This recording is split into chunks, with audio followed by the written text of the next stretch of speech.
அரவிந்த் கெஜ்ரிவால் கைதுக்கு எதிராக ஓரணியில் திரண்ட எதிர்க்கட்சிகள். டெல்லியில் நடக்கும் போராட்டத்தில் ராகுல் உள்ளிட்ட தலைவர்கள் பங்கேற்பு.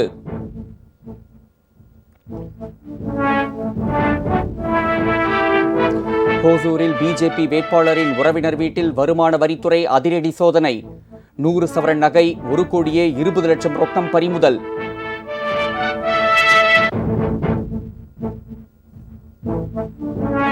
முன்னாள் துணை பிரதமர் எல்.கே. அத்வானிக்கு பாரத ரத்னா விருது. வீட்டிற்கே நேரில் சென்று வழங்கினார் குடியரசுத் தலைவர் திரௌபதி முர்மு.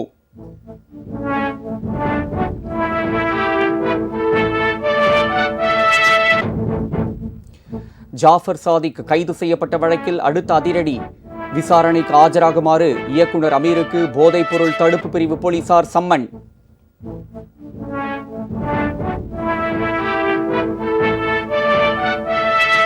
தமிழகத்தின் அனைத்து தொகுதிகளிலும் களை கட்டுகிறது தேர்தல் பிரச்சாரம். ஈரோடு உழவர் சந்தையில் வாக்கு சேகரித்தார் முதலமைச்சர் மு.க. ஸ்டாலின்.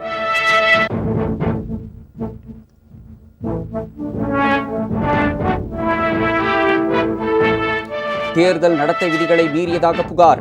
முன்னாள் முதலமைச்சர் ஓ பன்னீர்செல்வம், பிஜேபி மாநில தலைவர் அண்ணாமலை ஆகியோர் மீது போலீசார் வழக்கு பதிவு.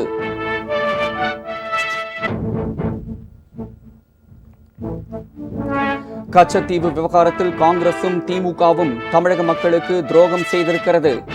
ஆதார ஆவணங்களை வெளியிட்டு அண்ணாமலை பரபரப்பு குற்றச்சாட்டு.